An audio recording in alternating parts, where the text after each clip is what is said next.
안녕하세요. 인테리어 인텔리하게 인테리 누나입니다. 오늘은 아파트 셀프 인테리어 공사하는 법 제일 첫 단계인 견적서 작성해보기 편입니다. 내가 가진 예산 안에서 예쁘게 공사하는 것이 인테리어 공사 중 가장 중요하게 차지하는 부분인데요. 공사를 진행하기 위한 첫 단계이기도 합니다. 우선 인테리어 견적서 작성하기에 앞서 내가 뭘 원하는지, 어떤 컨셉의 인테리어를 할 것인지를 알아보는 게 좋겠죠? 요즘은 인스타나 유튜브 예쁜 인테리어들이 워낙 많기 때문에 여러 가지를 찾아보면서 한 10장에서 20장 정도 공간별로 캡처를 해두는 게 좋습니다. 참고로 핀터레스트라는 해외 사이트가 있는데 여기서도 많이들 찾아보시더라고요. 근데 여기는 해외에 시공된 사진들이 많이 뜨기 때문에 우리나라 아파트 구조랑은 많이 다르고 한국 아파트 구조 특성상 비현실적인 인테리어가 많으니 여기는 참고를 안 하시는 게 좋습니다. 아무튼 공간별로 캡처를 하란 얘기는 예를 들면 거실, 주방, 침실, 욕실 각 공간별로 내가 원하는 컨셉 사진들을 찾아서 저장을 해두고 사진첩을 쭉 보다 보면은 거의 일정한 컨셉이 나올 거예요. 그게 바로 본인이 원하고 내가 생각했을 때 예쁜 인테리어이자 내가 할 인테리어 공간의 컨셉이 되는 겁니다. 이렇게 원하는 인테리어 디자인 방향이 정해졌다면 거기에 맞는 견적을 작성해봐야겠죠? 물론 전문가가 아니다 보니 자재 단가나 인건비를 잘 알 수는 없습니다. 하나하나 다 따지고 견적을 내려고 하면 당연히 전문가의 도움이 필요할 수밖에 없겠죠. 그래서 알려드리는 반셀프 인테리어. 첫 번째는 공사할 범위를 나열해 봅니다. 그리고 공사 품목들이 나왔다면 제일 간단한 방법은 인스타나 네이버에 검색을 해서 인근의 업체나 작업자들을 탐색해 봅니다. 예를 들면 전기공사다. 그러면 부산 전기공사 또는 양산 전기공사 이런 식으로 지역과 공사할 품목 내용을 검색을 해서 두세 곳 정도 전화를 해봅니다. 전화를 해서 어디 아파트고 몇 평대이고 거실과 안방에 전기공사를 진행을 하려고 하는데 인건비가 어느 정도 될까요? 라고 물어봅니다. 그리고 추가적으로 현장 사진과 내가 원하는 조명 사진들 몇 장 보내드리고 정확한 견적을 받는 것이 좋겠죠. 그럼 어떤 곳은 2명의 인건비를 부르는 곳이 있을 것이고 또 어떤 곳은 3명의 인건비를 부를 것이고 또 어떤 곳은 4명의 인건비를 부르는 곳이 있을 겁니다. 여기서 잘 생각하셔야 하는 게 너무 저렴해도 또 너무 비싸도 의심을 해봐야 합니다. 분명 현장에 왔을 때 특이사항이나 현장 컨디션에 따라서 인건비가 달라질 수도 있어요. 만약에 세 곳의 업체의 견적을 물어보셨다면 중간 금액을 부르는 곳에 플러스 한 사람 인건비 정도를 더 추가해서 견적서를 작성하시면 됩니다. 그럼 한 사람의 인건비가 예를 들면 25만 원이다. 그럼 중간 업체가 2사람의 인건비를 부른 곳이라고 하면 50만 원이 되겠죠?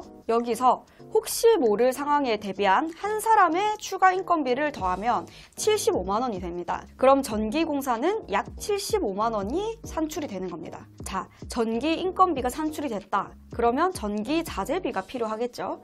전기 자재 같은 경우에는 보통 한 묶음 단위로 팔기 때문에 사실 개인 셀프 인테리어를 한다고 하면은 그 많은 양이 필요하진 않습니다. 그래서 저희 디자인 새벽 같은 경우에는 대량 구매해서 현장별로 조금씩 나눠 쓰고 있습니다. 그래서 개인이 반 셀프 인테리어를 한다는 전제라면 작업자 반장님이 가지고 계신 자재로 그 현장에 필요한 만큼 사용하고 자재비는 따로 청구를 해달라고 하는 것이 가장 효율적입니다. 이런 식으로 한 공정당 2~3곳 업체에 문의해서 가장 적당한 금액대 플러스를 해주는 방식으로 하나하나 견적서를 작성해 보시면 됩니다. 또 하나는 인기통이라는 카페인데요. 정말 급하게 작업자 반장님을 모실 때 저희도 가끔 들여다보는 곳이기도 합니다. 이 인기통이라는 카페는 인테리어 기술자 통합 모임이라는 카페이고 지역별로 다양한 공사 품목의 기술자분들이 많이 계시기 때문에 여기도 참고해 보는 것이 좋습니다. 사실 견적서 작성하는 방법으로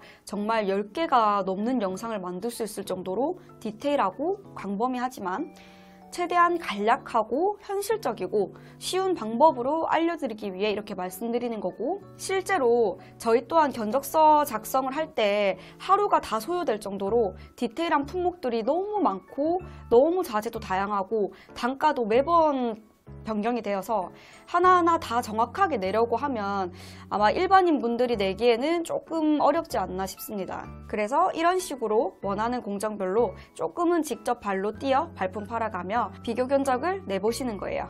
내가 할 공사의 품목이 10개다. 그럼 10가지의 공정들의 금액을 위에 말씀드렸던 것처럼 이렇게 다 받아서 공정별로 단가가 다 완성이었다.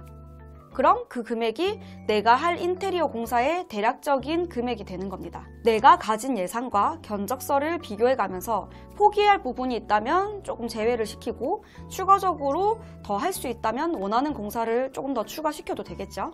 마지막으로 견적 비교할 때 꿀팁을 드리자면 비교 견적 플랫폼을 이용한 견적서는 웬만하면 안 받는 게 좋습니다. 이건 비교 견적 플랫폼을 제가 비방하는 말은 절대 아니고요. 모든 사이트가 그렇진 않겠지만 몇몇 견적 비교 사이트에 받는 금액은 제일 저가형으로 그냥 던지기식의 금액이라 비교적 정확하지도 않고 검증되지 않은 업체들도 많이 있는 터라 제대로 진행이 안 된다든지 전문적인 업체가 아닌 곳이라든지 등등 이런 문제들이 많이 발생되는 걸로 알고 있습니다.